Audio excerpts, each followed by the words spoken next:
Okay, we'll go ahead and get started. We'll start with our ethics statement. So conflict of interest reminder per NCGS 138A-15E. Board members are reminded that it is our duty to avoid conflicts of interest and the appearance of conflicts of interest as we handle the work of this board. Does any member of the board know of any conflict of interest or any appearance of conflict of interest with respect to any matters coming before us at this meeting? If so, please state them for the record. Hearing none, if during the course of the meeting you become aware of an actual or apparent conflict of interest, please bring this matter to the attention of the chair of the meeting. It will then be your duty to abstain from participating in discussion on the matter and from voting on that matter. With having read the ethics statement and establishing a quorum, I'll call the News Charter School Board of Directors meeting to order on October 26, 2021 at 6:05 p.m.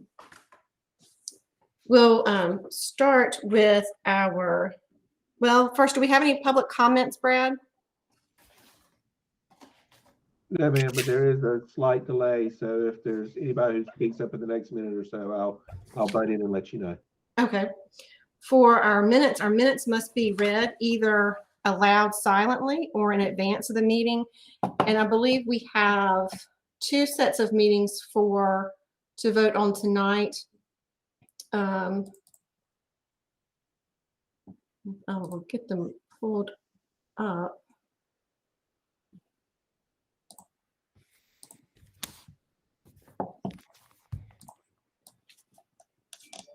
Does everyone have those that Nicole sent? Yes. Out to the board? Yes. Okay, so this will be for our August 24th, 2021 board meeting, as well as our September 28th, 2021 board meeting. Minutes must be read either aloud, silently, or in advance of the meeting. We can read these aloud or silently. If everyone has read them, I'll entertain a motion to approve the minutes. So moved. Second. We have a motion and a second. Any discussion or any corrections to the minutes?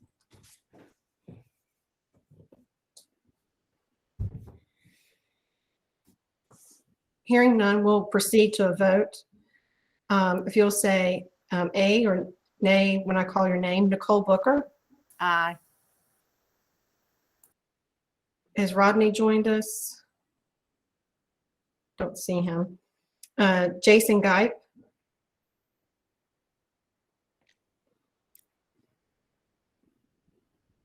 I think he may still be having difficulty. Jennifer. Aye. Robbie. Aye. Benji. Aye. Paul. Aye. And I'll vote aye as well.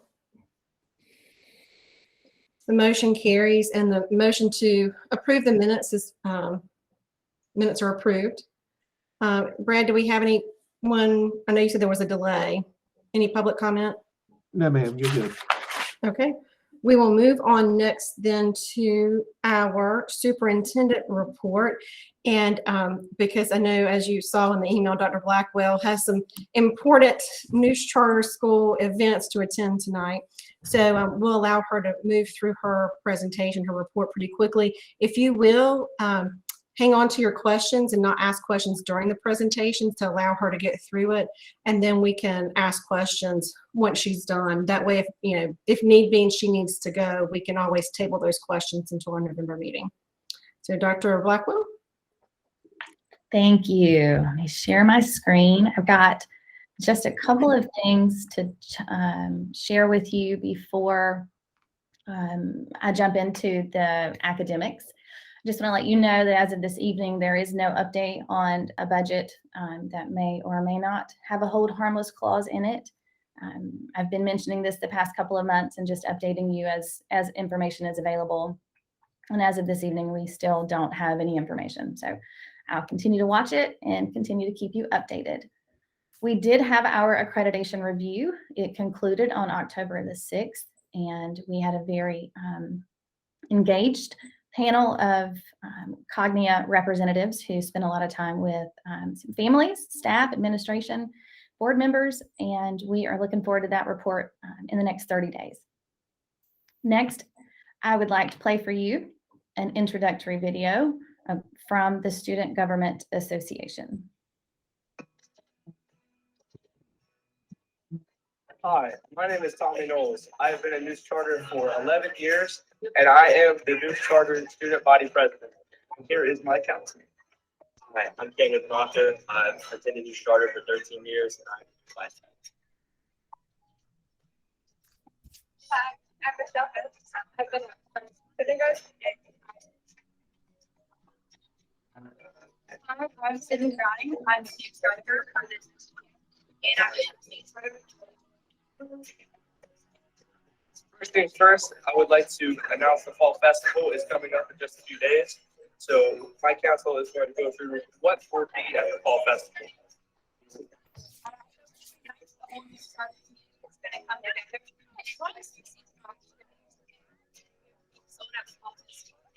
Michelle, our secretary, tell them about the groups there. Some of the people there raising speaking space for audience.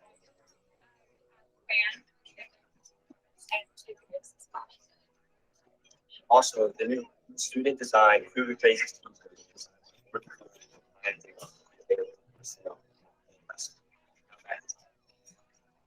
Also, in the next few weeks, we have a News Charter pep rally that will be kicking off our new basketball season and acknowledging our ongoing seasons of soccer, cross country, and volleyball.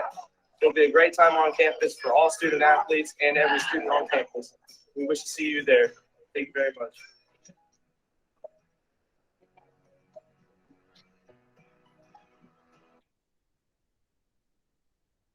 So there is that lovely intro video from our new Student Government Association Council, and we'll be hearing from and seeing more of them in the coming months.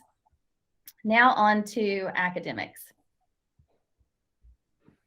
What I have prepared for you this evening is a deep dive into the data for News Charter School. You are going to see information about where we have been, where we are, and where we're going, and what we're doing about it. I first want to just ask again that we do a quick Q&A at the end, and I do want to allow you some time once this meeting is over to look back through this, process it, and us further discuss it in November. So I just mentioned kind of the contents of this, but I want to just go ahead and say, before I even jump into it, that the board approved outcome goals for our school in April. And several of those are, actually they're all mentioned in here with a status update. But I want to let you all know as we're going through this that I do think we are positioned to be in the top quartile at the end of this school year. I do not think we are positioned to be in the top 75%. I don't think we are positioned to have a 75% proficiency rate. I'll explain more about that, but I do want to just go ahead and be upfront and honest about it.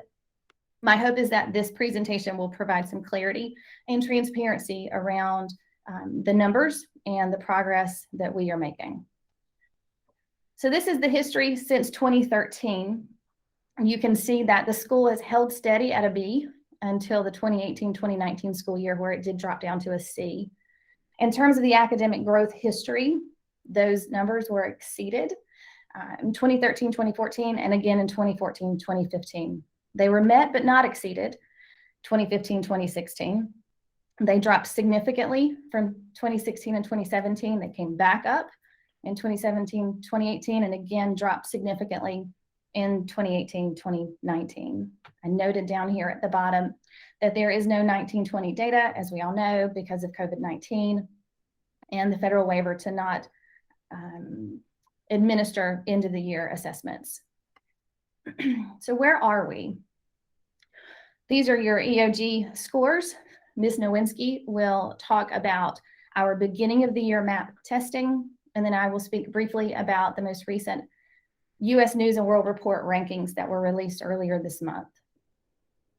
What you will see from our EOGs, which covers our 3rd through 8th graders, is a total grade level proficiency. If I reference GLP, you'll know that that's grade level proficiency. You'll see a comparison of Neuse Charter School to Wake County and Johnston County. You'll see a comparison of Neuse Charter School to North Carolina K-12 charters, the top 30. You will notice then a comparison for the math scores between Neuse Charter and the state of North Carolina for math, reading, and for science. I have linked the sources for this data below. Both of them come from the annual testing report and the school assessment data, both published by the Department of Public Instruction. Our total GLP report. To make this as easy as possible to go through, I have bolded to the left in the table the top numbers. Neuse Charter School is the blue bar in the chart. The state of North Carolina is red, and the region is orange, yellow, gold. At the bottom, I have outlined the schools that are in our region. So they are listed below. The school systems that are in bold are the school systems that we pull students from. So that's Harnett, Johnston, Nash, Wake, and Wilson. There are 3 other school systems that we pull from that are not represented here because they are not in our region. The table shows in our math GLP, we were at 45.1 proficiency. And while that is low, it still exceeded the North Carolina and the region. In reading, it's a bit more optimistic at 61%, which did exceed North Carolina and the region. Our science EOGs for 5th and 8th grade exceeded the region and the state with 72.8. Our Math 1 EOC was at 34.2. Our Math 3 EOC, 66.1. Our English 2 EOC is 80. This will be the only number you see that exceeds the 75% proficiency mark the board has set for us. And in biology, we did not exceed the state or the region. Moving on, this is a comparison of Neuse Charter School to Wake County and Johnston County. The blue bars are the middle school elementary and middle school EOGs. The red are the high school EOCs. And then that gold color is the total. Neuse Charter, our EOG GLP was 60% proficiency.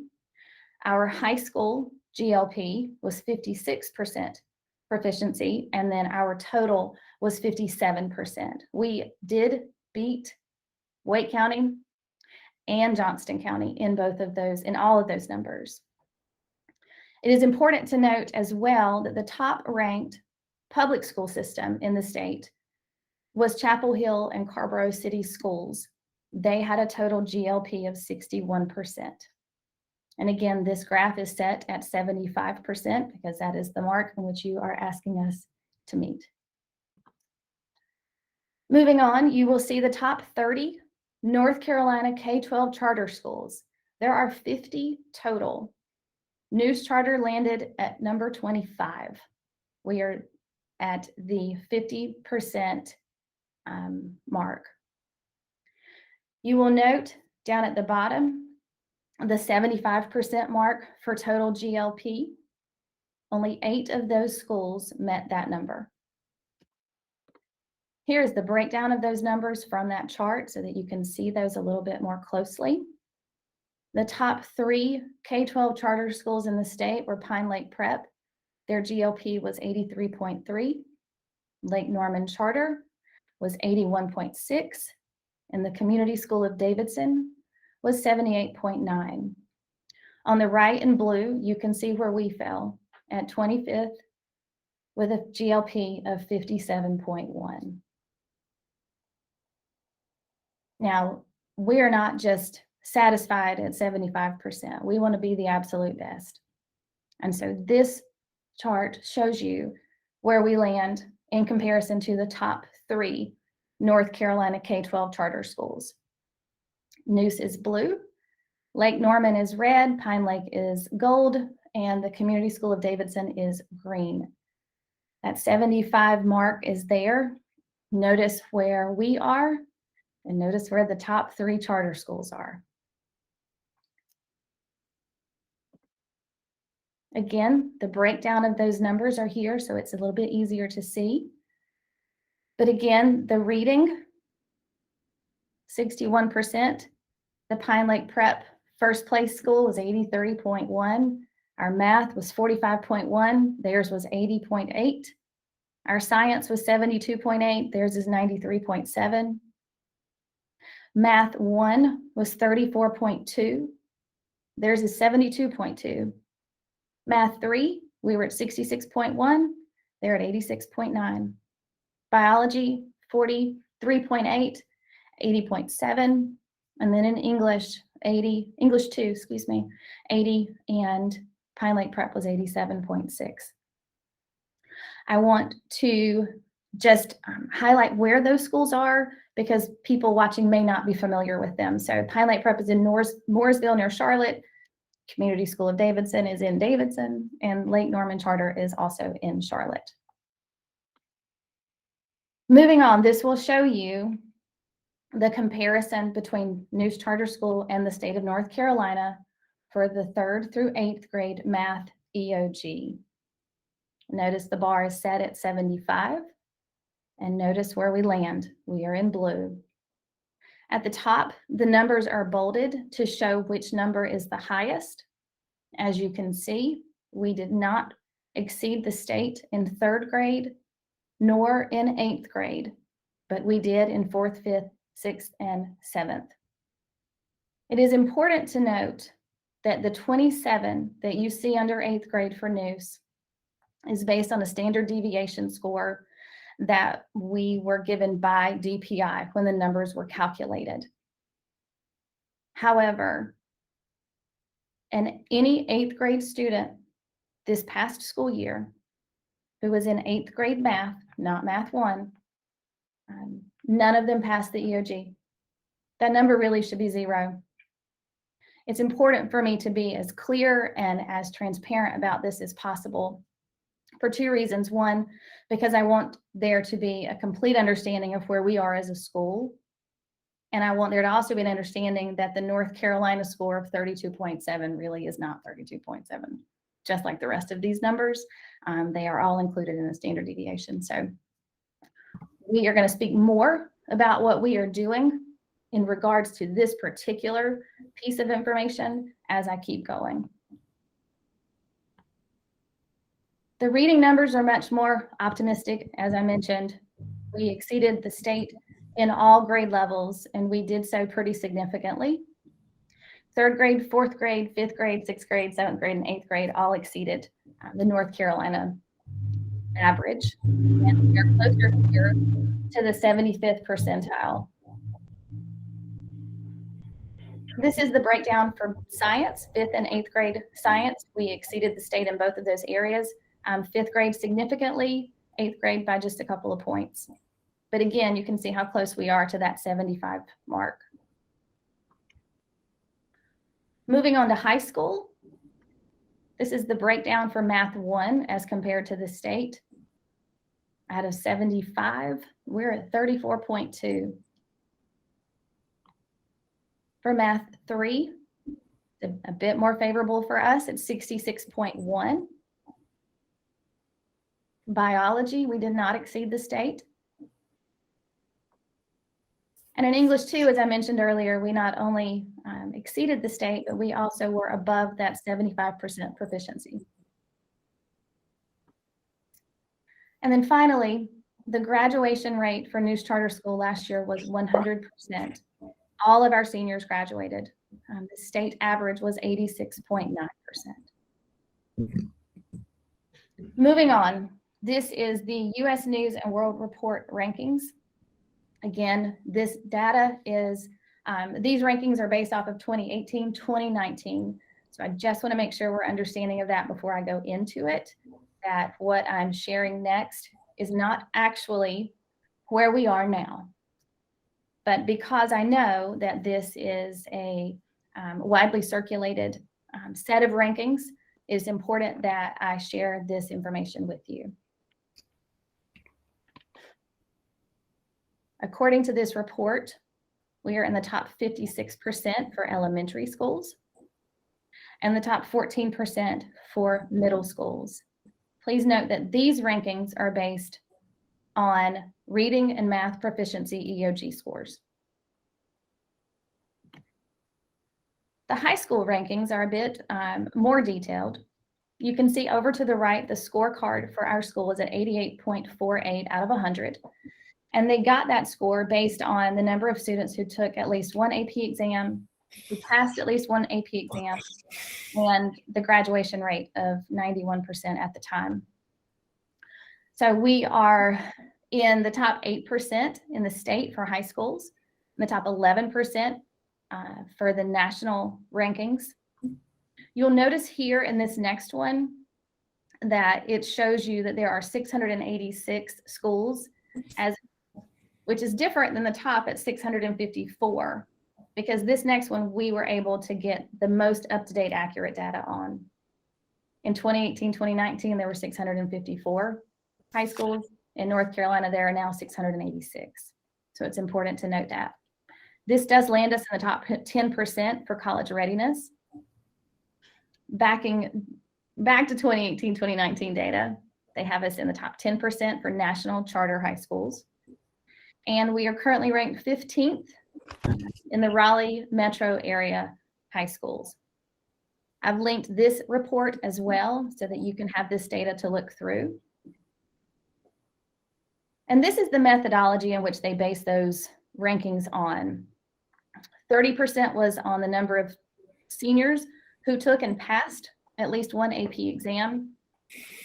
And then it's based on 20% of our math and reading proficiency, our math and reading performance, our underserved student performance, our college curriculum breadth, which is the number of seniors who took and earned a qualifying score on an AP exam in multiple areas, and then our graduation rate. So again, 2018, 2019 data.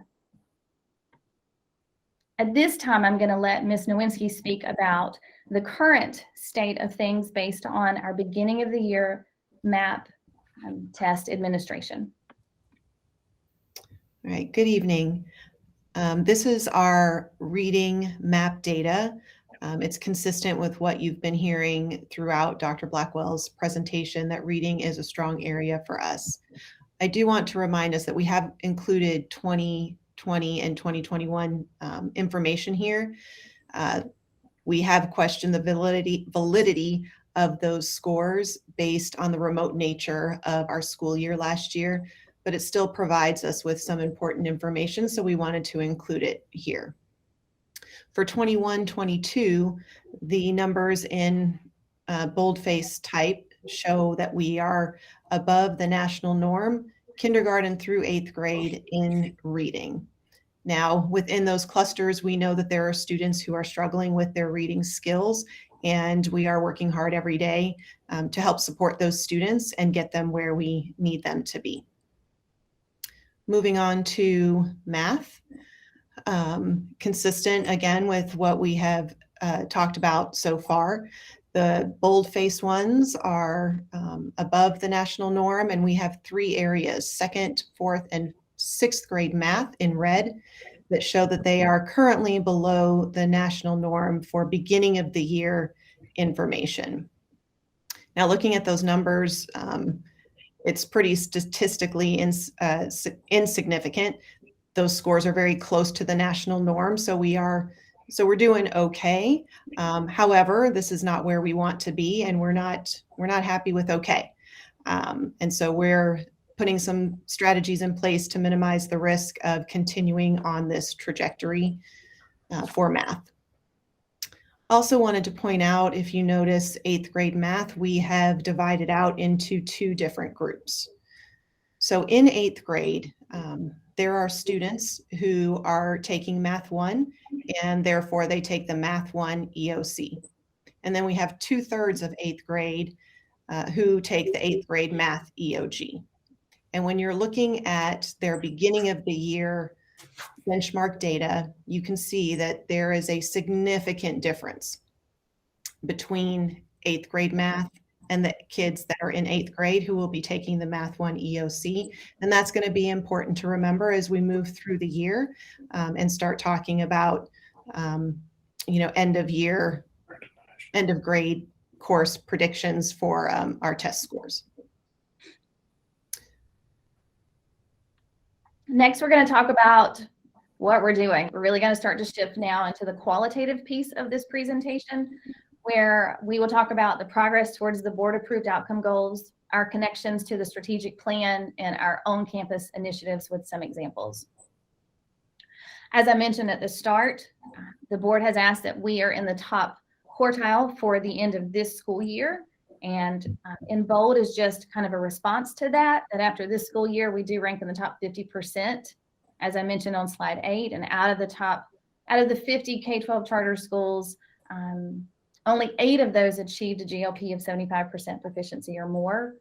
Based on the current scores, we need approximately 68% proficiency to meet this goal. And I do believe we are poised to do that. The next one will be evaluated in the next school year. And just as a reference that we will score as a B-rated school or higher, I just want to note that there was no state-issued school report card for this school year. So we don't know where we are right now, but that doesn't really impact what the school report card will say next year. I just want to make a note of that. The progress toward our absolute goal, as I've mentioned before, is that a minimum of 75% of our students will meet the GLP for all of the EOGs and the EOCs. Right now we are at 57%. The MAP projections indicate a 66% total proficiency if we don't make any changes to instruction or curriculum, and our EVOS projection indicates a 63% total proficiency if we don't make any changes to instruction or curricula. And we are making changes to instruction and curriculum. We're going to talk about that in a moment.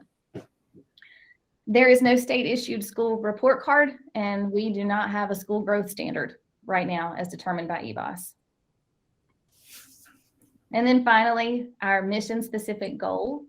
This is some examples of things that we are doing on campus, and I want to share a few of those with you, starting with the StudentLed Conference example. It's 2 minutes and 20 seconds. I'm only going to play just a bit of it, but it is linked here so that you can go back and watch the rest of it. But this is just a stellar example of a student-created video taking ownership of her learning. Hello, I have Carrie here with me, and she is excited to read her paragraph that she's worked really hard on, explaining to all of you how great she's doing right now in school and all the things that she's learning this quarter and her goals. So Carrie, take it away. This is your student-led video conference. Go ahead and read your paragraph, Carrie. Welcome to my student-led conference. This is my ELA teacher, Ms. Conley. I would like to tell you some of the things I have learned. In mathematics, I've been learning about multiplying and dividing fractions. My current grade in mathematics is 79.77. My goal for this semester that I think would be good for me is to keep my grades up.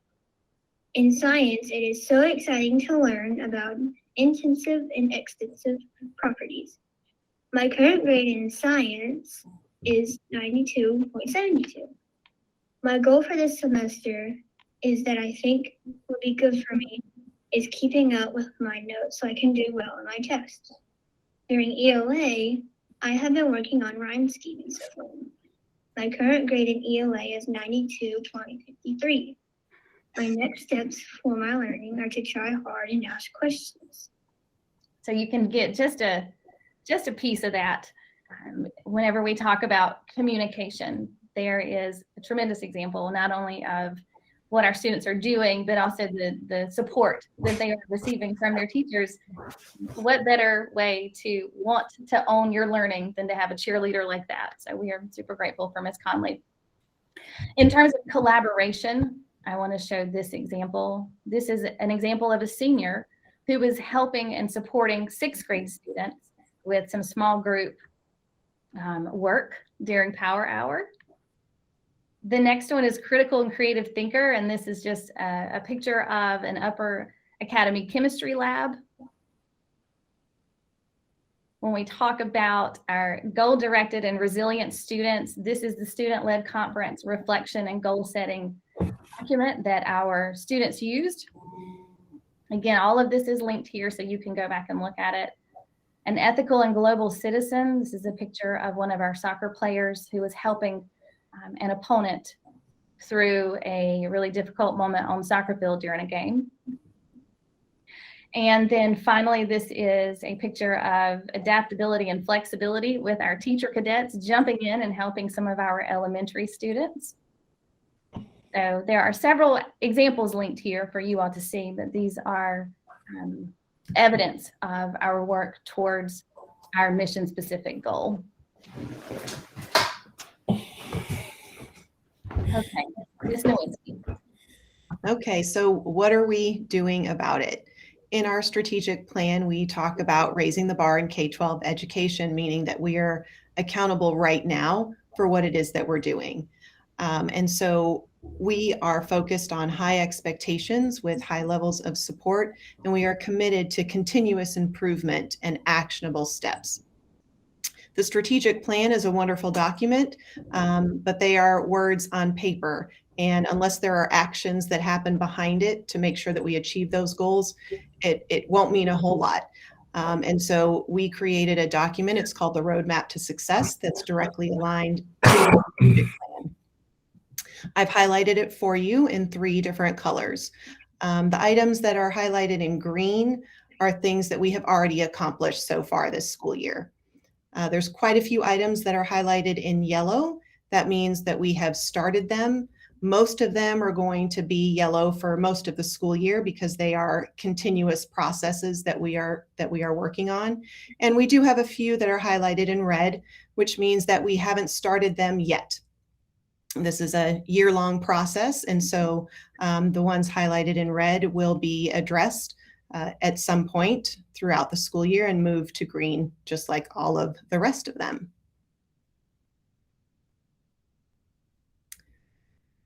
We also have a leadership team that is grounded in change knowledge. We understand what instructional best practices are so that we can have successful learning for all students. We are results focused on the academic and social needs of our students. And this is hard work. And so we are persistent and consistent with our expectations of our staff, yet we are also flexible, knowing that each of us is going to progress at our own pace. And so we are supporting our staff according to their individual needs to get us where we need to be. So as she mentioned, the strategic plan is only as good as the action behind it. And I just wanted to bring these back to everyone's mind, that we did determine that the 3 critical objectives for this school year and next until 2024 is that we will ignite student performance and eliminate needless gaps in student achievement. We will reflect the cultural attributes common to high-performing K-12 schools, and we will embody the values defined in the portraits. So just to highlight a few areas of the strategic plan, this slide, focus strategy number 1, talks about the curriculum and the instructional delivery supported through professional development.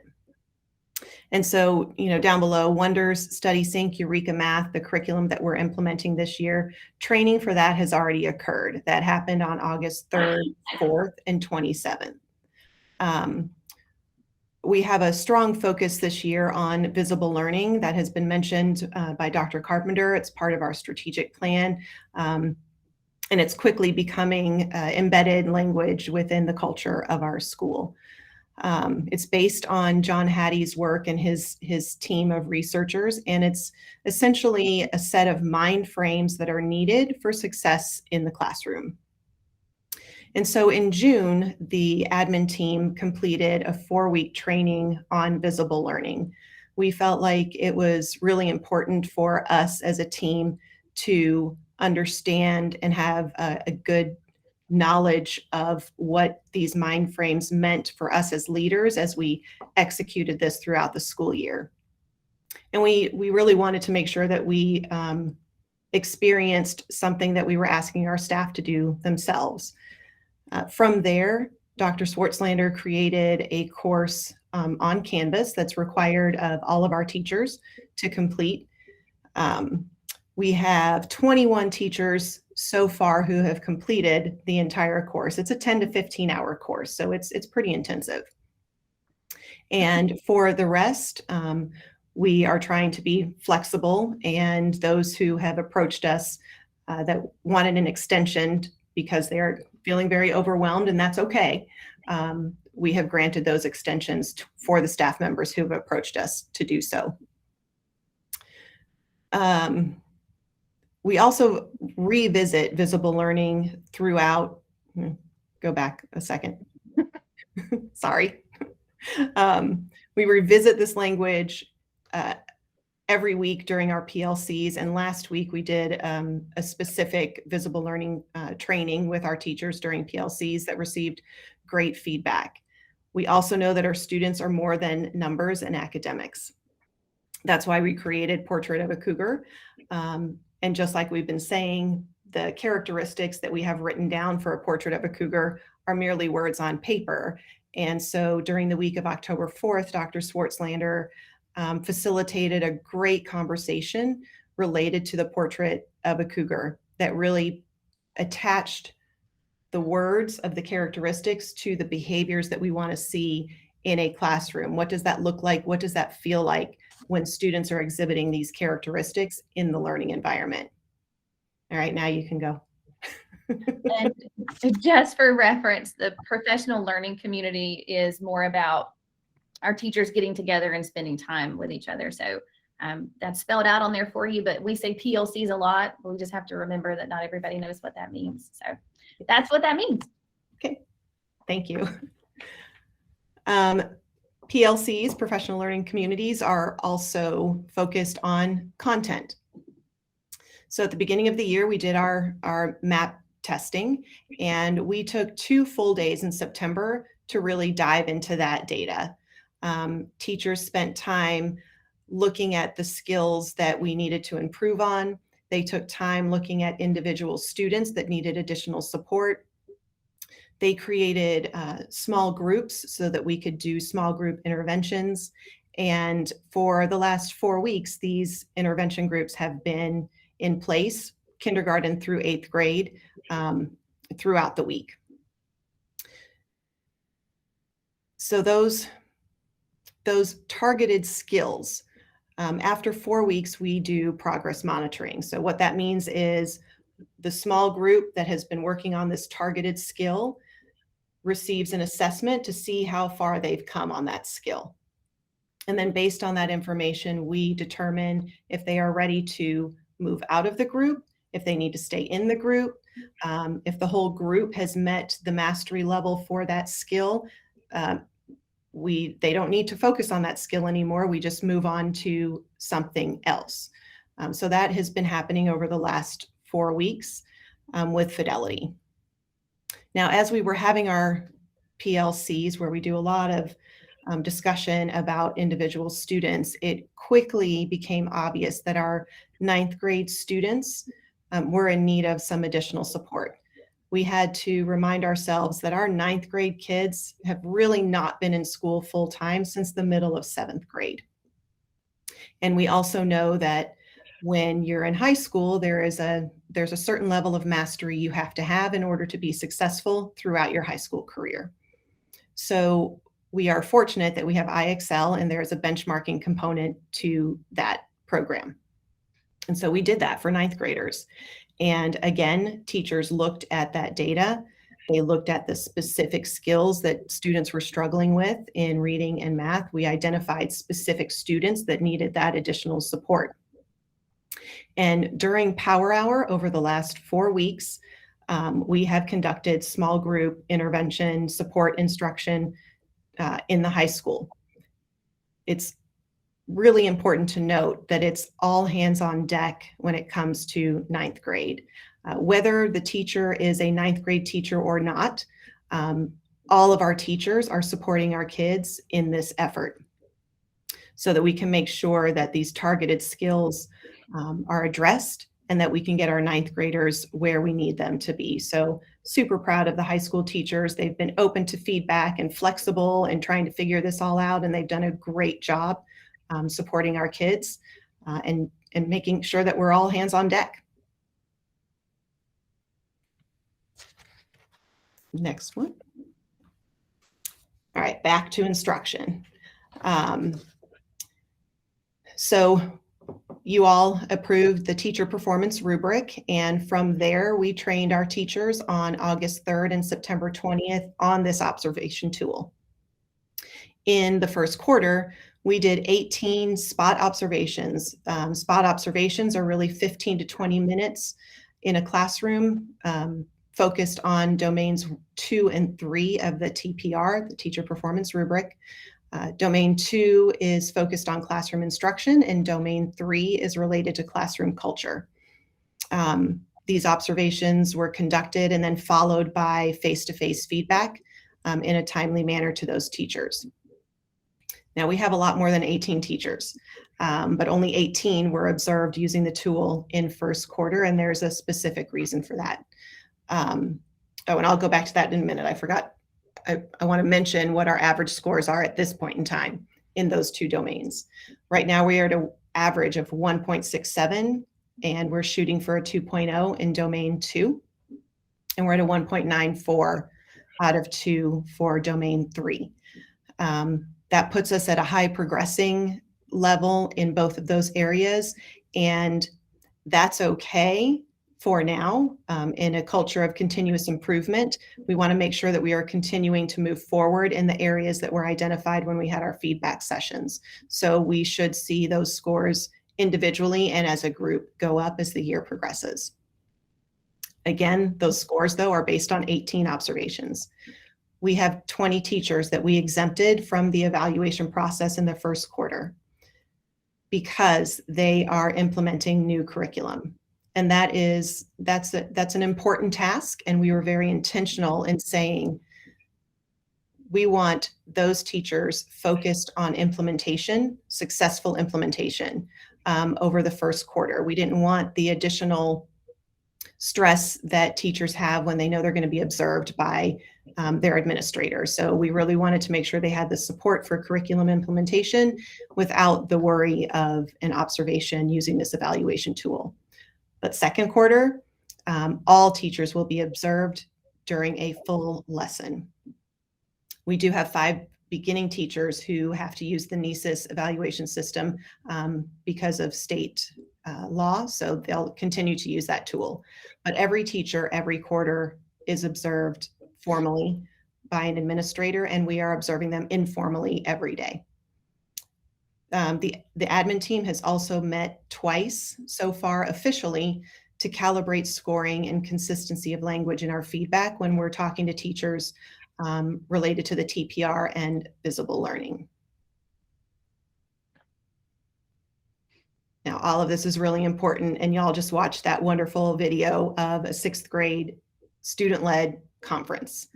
And that was simply a joy to not just watch that video, but to be on campus and walk the hallways and listen to teachers and students talking about their goal setting, what they wanted to do more of differently or better to move forward with their learning. In the hallway, there were, kids sitting in the hallway in front of their computers recording their student videos for their parents, and they would start over like 4 or 5 times because they wanted it to be just right for when their parents listened to it.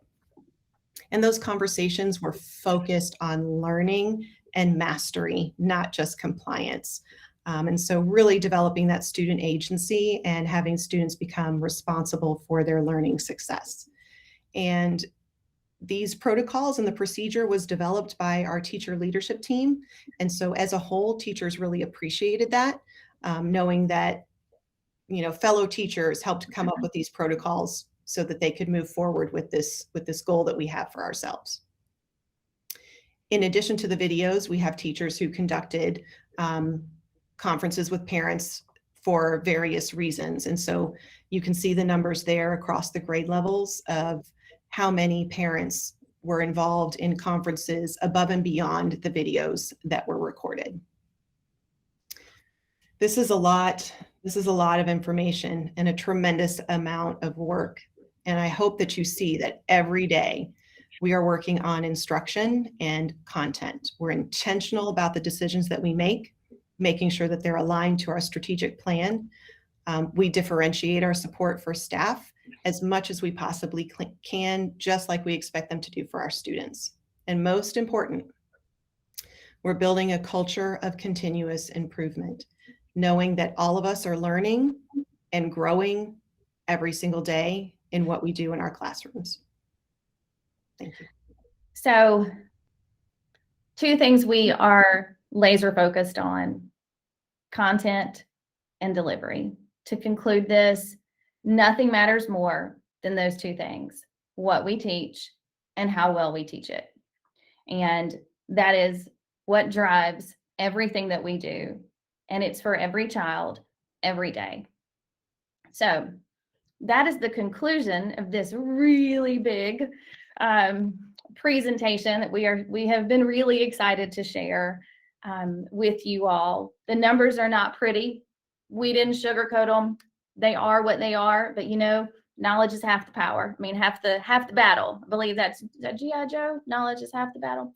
And so now we know, this time last year, we didn't really know, but we do. And we've got a plan in place, and we're tackling it one piece at a time. So with that being said, I'll have just a couple of questions. Volleyball is in the 3rd set already, so which is exciting because we won the first 2. But I'll take just a couple of questions, and then we're going to jump off of here and go cheer on our girls and then our guys.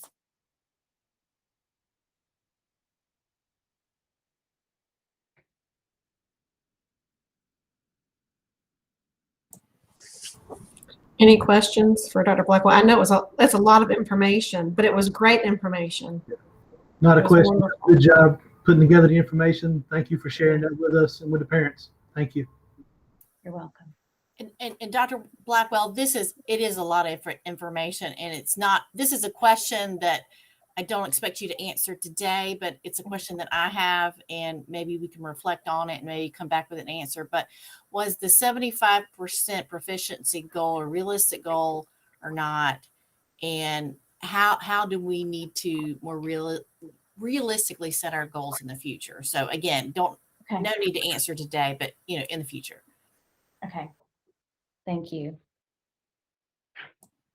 And Dr. Blackwell, because it was a lot of information, if any of the board members, after they had a chance to go back through it and digest it a little bit more, we may come back with some questions next week. Yeah, that's great. And I'm happy to answer questions, and we can pick this back up in November if we need to. Again, I know it's a lot. It's a lot of numbers. It's a lot of planning. It's a lot of steps. But and hopefully, the message here is content and delivery, what we teach, how we teach it. So thank you all. Thank you. Anything else for Dr. Blackwell? Or Dr. Blackwell, do you have anything else? No, just go Cougars. Go cheer on the Lady Cougars. All right, we're going to go, y'all. Have a good night. Thank you. Thank you also, Ms. Nowinski.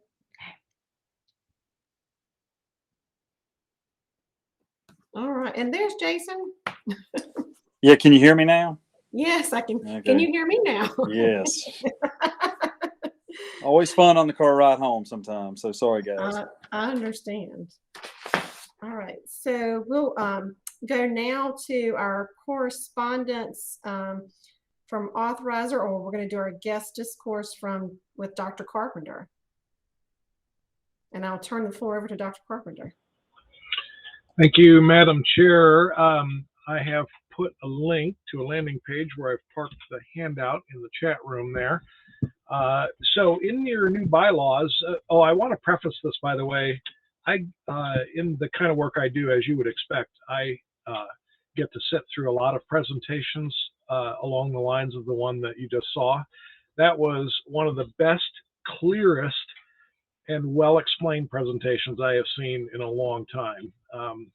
That was just really fabulous. And just sort of looking at your data and processing it, I don't think y'all are going to have any problems hitting your goals. For example, on that page where way back at the start where it had the relative standing of the schools, I was looking at the intervals between you and this half a dozen schools that edged you out.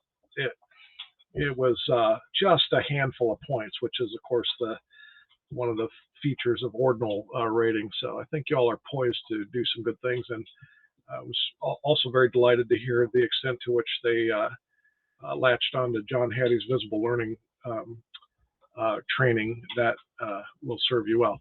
All right, I'm going to share screen. So in your on your agenda rather tonight, you all are going to be taking up your new bylaws for a vote, and one of the aspects of those bylaws is that you have several committees that I've recommended to you, 3 in particular. One of them being a risk management oversight committee. So that means, assuming the passage of the bylaws, that it is now time to start shifting our focus and our work together to help you get going down the path of systematic risk management. So what are we looking at? What's the context? So some of you, depending on your industry, of course, I don't know what very much about what most of you do, but I'm thinking, Paul and Benji and possibly Jason, you all would be familiar, and in your line of work, probably well familiar, maybe even more familiar than you want to be, with the concept known as enterprise risk management. ERM, it's a thing. Benji shaking his head yes. So I imagine you all probably talk about that maybe more than the person really enjoys. But it's been a thing in the business world for probably a good 3 decades. And it's really, ERM has really gotten a lot of traction since the massive corporate scandals of the early 2000s, after Enron and other companies destroyed billions of dollars in investor wealth. We had the passage of Sarbanes-Oxley. And so, as you would expect, as a certified fraud examiner, one of the hats that I wear is an ERM hat. And that causes me to do a lot of reading and thinking about what my clients need. And I have, for the past 6 months, give or take, been really thinking about and working on this ERM thing, in part because the equivalent to the NCDPI in Utah is called the State Charter School Board, and they have actually contracted with me now to help their schools implement enterprise risk management. But as we were working through that contract, the problem that I immediately ran into was with the literature was 3 things. One is most of the ERM literature is industry specific. So there's ERM frameworks for manufacturing, which would probably be Benji's world. There's probably an ERM framework for the world that you came out of, Paul, before you retired. Jason, remind me, Jason, you're in, are you in manufacturing as well? No, I'm higher education. Higher ed, okay. I don't know if you all have ERM if that's being talked about at the university level yet, but there's ERM frameworks for actuarials. There's ERM frameworks for financial management, like hedge funds managers. A lot of it is sort of formulaic. A lot of it has to do with money. And that is one of the problems with trying to bring these ideas into the charter school world, is it doesn't really apply to what we're doing. And we have unique challenges of our own. In your case, 1,000 kids coming through the door every morning. So that brings risk with it, just by definition. Second drawback to the ERM literature is it has a lot of good principles and practices in it, like establishing a tone at the top, doing a risk assessment, including fraud risk assessment within your broader risk assessment, all this kind of stuff. But if you were a school leader and you hadn't received any training on ERM, you will find absolutely nothing that says, step 1, do this, step 2, do this, step 3, do this. And so then the third limitation with the ERM literature is it's just stinking expensive. There's a book that I consider to be the gold standard. In fact, I have a copy right here on my desk, and you can see it's about yay thick. It's 8.5 by 11. It's published by COSO. This would be sort of the gold standard enterprise risk management. $169 and $21.90 shipping and handling. So $200 for me to have a paper copy of that. And it's also published on glossy paper, which that was, I don't know what the hell anybody was thinking with that. But charter schools, they don't live in a world where you throw down $200 for 10 copies of a book on risk management that you can use to train people. So all that this summer I started working on, and I have now developed and published a framework, an ERM framework for charter schools, and I call it the 6I model, and I have it up on the screen. And it's almost self-explanatory. I say almost because there are some technical elements in it. But essentially, this is meant to be a roadmap for charter schools saying you can implement ERM, this framework in your school, start at step 1 and work your way around the circle. And I've created it to be a cyclical endeavor, sort of like your school improvement plan is a cyclical thing, sort of like your school financial cycle is an annual cycle, budgeting, accounting, auditing, that type of thing. So I've created this to be an annually cyclical model that schools like yours can use to implement an ERM framework that's made for you. And I'm not going to read through this. You can read this later, but just wanted to kind of wet your whistle a little bit because now that you're right on the precipice of or the cusp of adopting your bylaws, including your risk management oversight committee, this is where we will be going with that committee. I don't know if you all have named names yet on who's on that committee, but I'm hoping that a couple, 3 of you at least will be willing to get in and roll up your sleeves, and then also be working with Dr. Blackwell and her team on the management end of risk management, whereas the board, of course, is on the oversight of risk management. So that is really all I wanted to say tonight. The handout is on the landing page on the link. I'd be happy to field any questions from members, Madam Chair. Thank you, Dr. Carpenter. Does anyone have any questions?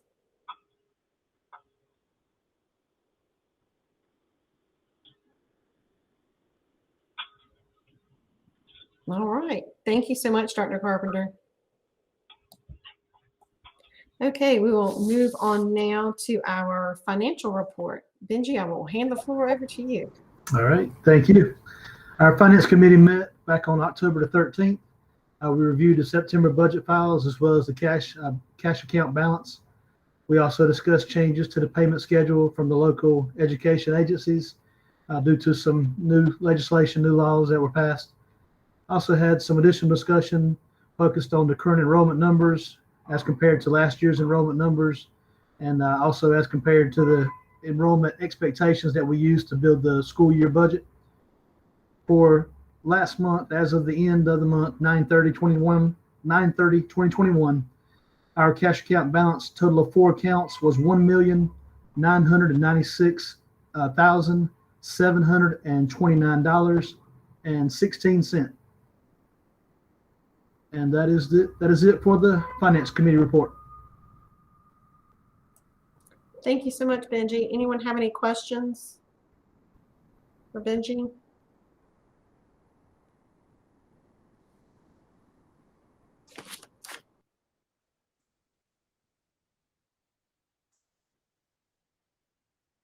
Okay, we will move on along then to our standing committee reports. Executive Committee did not meet. Finance Committee, you just heard from Benji with our finance report. Academic Affairs did not meet. Resource Development, Paul, anything from Resource Development? Is that you? We did not meet. Okay. And I can just add that we anticipated a report from CapDev but for various reasons, we're going to hold that off until next month. Okay. Okay. Excellent. Thank you. Board development. I think everyone has seen the proposed bylaws that were put out. Long time working on those, the board development committee, and so I guess I will entertain a motion. I'm assuming everyone's had a chance to review those.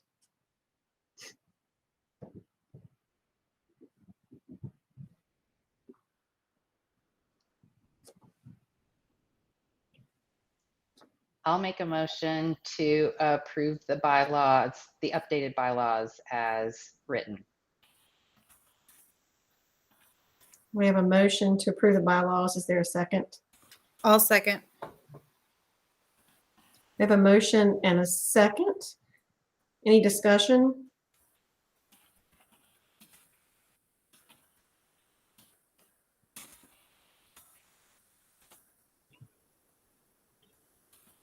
Dr. Carpenter? Madam Chair, thank you. You may want to state your motion as approve the revisions to the bylaws as presented to the board on this date and pending authorizer approval. I think the NCDPI probably requires that they approve it. And if you send it up, even though you're aware of it, if you send it up to them and you didn't include that in the motion, it might cause some offense because they might think you were trying to do something that you're supposed to get their approval on. But we just did this. I just did this with another North Carolina school. They worded it that way. They set it up. Boom! It was approved, and they're off to the races. Okay, I'll amend my motion, and I'll try to say it the way Dr. Carpenter said it. I move to approve the revisions to the bylaws on October 26, 2021, pending authorizer approval. And I can second again. Okay, so I guess first we need to vote on the amendment. And just a point of clarification, I apologize. Jane, you said as presented, did you say this date or did you say the date of the last communication of revised bylaws? I said today's date because we're going to be voting today. Okay, thank you. Mm-hmm. Okay, so first we need to vote on the amendment to the motion. Jane has made the motion and Jennifer seconded the motion. Is there any discussion on the amendment? Hearing none, we'll proceed to vote on the amendment to the motion. Nicole Booker. Aye. Jason Guype. Aye. Jennifer Serby Roberts. Aye. Robbie Taylor. Aye. Benji Woodard. Aye. Paul Worley. Aye. Jane Jackson. Aye. And I myself will vote aye as well. Motion carries and the motion has been amended. So we will go back. Is there any further discussion on the motion that has now been amended? I'll state once the, as Dr. Carpenter said, once we approve the bylaws, we will have to submit them to the authorizer. And what I'll have to do at that point is they require a red line version of our old bylaws, which should be interesting, but I will work on that and get that submitted, once these are approved. Is there that much red ink available on the internet?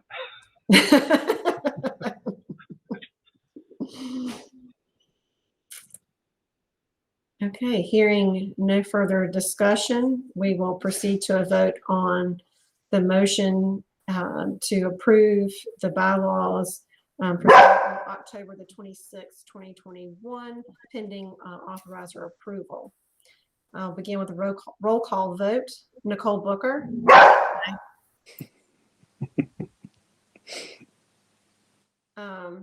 Jason Guype. Aye. Jennifer, Aye. Robbie, Aye. Benji, Aye. Paul, Aye. Jane, Aye. and I myself will vote aye. And apparently Franklin also voted aye as well. Motion carries and bylaws have been approved. So as I said, pending authorizer approval. So hopefully they probably will not be approved by the next board meeting, be my guess, but hopefully I will have some update for you at the next board meeting. That is all from the Board Development Committee. Strategic Planning Committee. Anything from Strategic Planning and Facilities Committee. Facility did not meet this month. Thank you. Okay, we'll move on now to our ad hoc committees. Strategic Planning Ad Hoc Committee. No report. Systematic Oversight Calendar Committee. No report. Policy Committee. No report. Okay, we will move on to unfinished business. Motions Log Ad Hoc Committee. Ad hoc is amazed at the amount of motions. So far we're at 226. And believe it or not, we have meeting minutes that don't define who made a motion in some cases. And so as you start going through these, you find it where you didn't before. So you get better at reviewing minutes based on that. But it's but I'm surprised how complete they are. But right now, as of February 2020, we had 226 motions that were not meetings or closed session or adjournment and all that. So, I mean, they were actually policy pieces. So continue to work on that. And then part of it is because of the amount of it is try to find a way to, so it can be searchable with some kind of search text box, and then also figure out what will work in Google, being that I'm trying to work in Excel. So that's where that goes. Continue. Paul, thank you so much. I know that's a lot of work. Thank you for doing that. I did it from Texas to California this week. Just motion logged all the way from Texas to California. We appreciate it too. Sure, glad to. Okay, and I think we've already, there's no unfinished business at this point from the Strategic Planning Ad Hoc Committee. Is that right, Benji? That's correct. Okay. All right, so we'll move on. I'm sorry, did somebody say something? Okay. We'll move on now to new business. As you know, we have to meet monthly to vote as a board about requiring whether we're going to require masks or not. And so that is on the agenda. So I will entertain a motion. I'd like to make a motion that the mask mandate remain unchanged. The mask policy remain unchanged as per state law requiring us to do so. Until the next board meeting? We have to. It's only good till the next board meeting for state law. So we have a motion.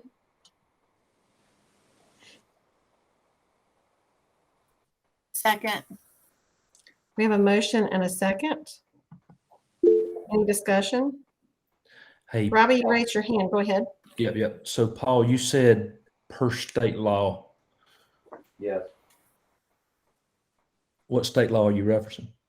Please let me find it and I'll read it to you. So what The reason I was asking is the governor left it up to the counties. He didn't mandate it per school. I think he's talking about the law that requires us to meet monthly to vote. Oh, yeah. Mhm. Yeah, he said, okay. Is that what you're talking about, Paul? Yes, sir. That's correct. And and what it is, the law is that each school board with a policy must review it and vote on it every month. If your policy is not to have it or to have it, you still have to vote on it. Right. So you made a motion to have the mask mandate in place. To leave our mask policy unchanged.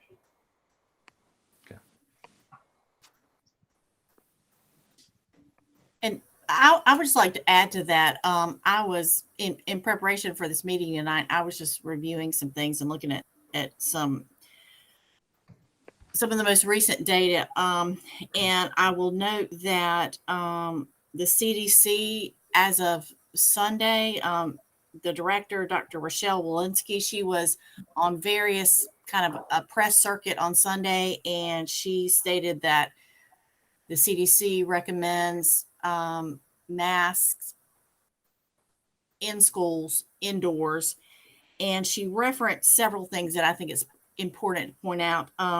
She referenced the morbidity and mortality weekly report, which is a report that the CDC has released nationwide since the 1930s. And that report referenced an Arizona study where they noted that schools are 3.5 times more likely to have an outbreak without a mask mandate. And that report also references the Journal of Pediatrics, their October 24th, 2021 journal. And I found that to be so interesting because that is a study that occurred in North Carolina this summer regarding the Delta variant. And Michelle, can I share my screen if possible? I think, yes. Do I need to give you permission to do that? Or? No, I don't think so. Okay. I just don't want to share everybody. Can you all see the graph? Yes, we can. Okay. Yep. I hate that you can also probably see the other thing. But anyway, so this is a graph from that North Carolina study, and it shows the cases of Delta variant, and then it shows transmission in the community versus transmission in schools where masks are mandated. And so I thought this was just some important data. You know, I've said before, we are not data analysts. I think we should leave it up to the experts. But I thought this data was rather compelling, just given that it occurred in North Carolina this summer with the Delta variant. So just wanted to put that out there for folks. And I'll stop presenting.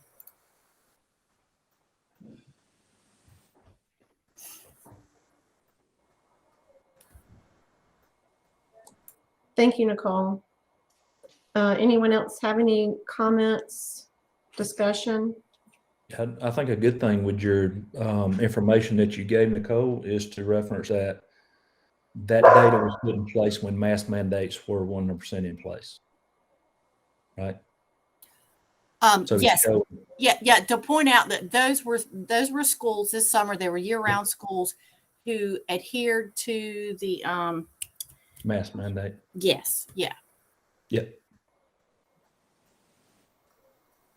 And I don't think there is any data doing mask mandate versus non-mask mandate, but it compared community transmission versus schools with mask mandates. So. I think the trend, just one more comment, I think the trend's in the right direction though, based on the immunization. Yes. What they're showing today. So this could be very positive for our school system and for the overall county and state school systems over the next month or two. We'll see. 100%. And that is what the CDC director pointed out, that numbers are going in the right direction, and it's very exciting. And hopefully very soon we can get rid of this mask mandate. Yeah. Fingers crossed.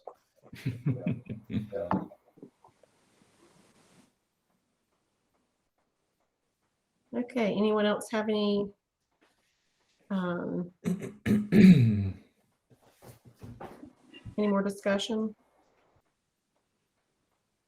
Okay, hearing no further discussion, we will proceed to a vote by roll call. Nicole Booker.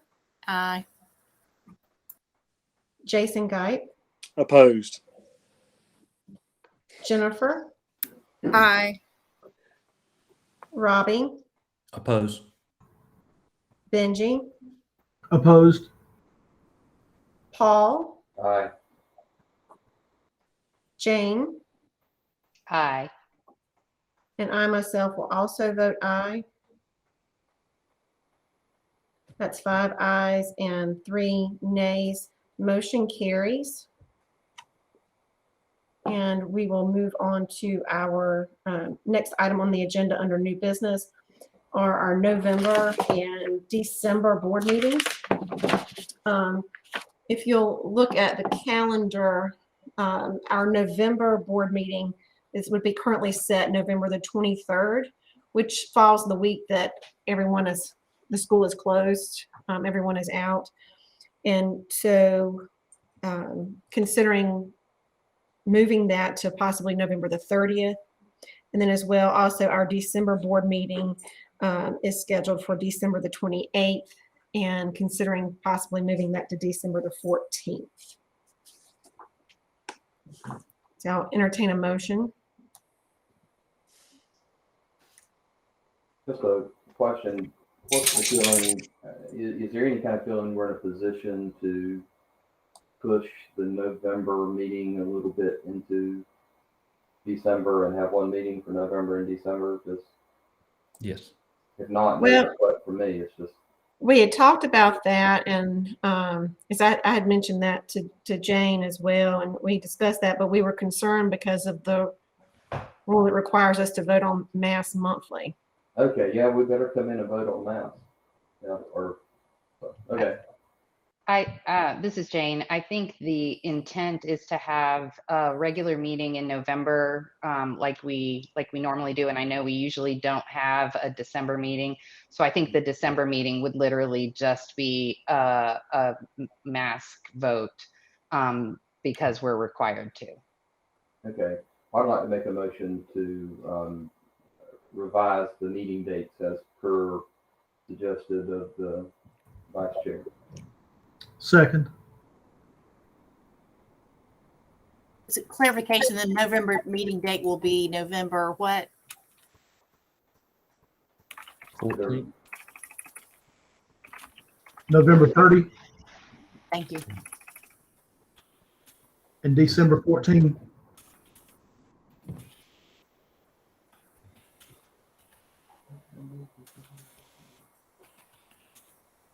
A second.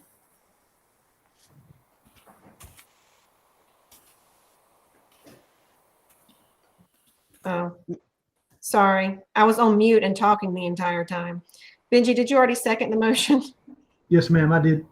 Okay, Benji seconded the motion. So what I was saying while I was on mute was we have a motion to move our November meeting to November the 30th and our December meeting to December the 14th. Motion was by Paul, second by Benji. Any further discussion? Hearing no further discussion, we will vote. Nicole Booker, Aye. Jason Geit, Aye. Jennifer, Aye.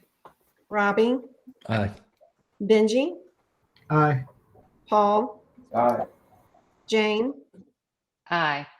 and I will also vote aye as well. Motion carries. And I think that concludes our agenda for the evening. There is no closed session. So having no further business, thank you all very much. And this concludes our October 26, 2021 regular board meeting at 7:23 p.m. Have a good night, everyone. Thanks, guys. Thanks. Thanks.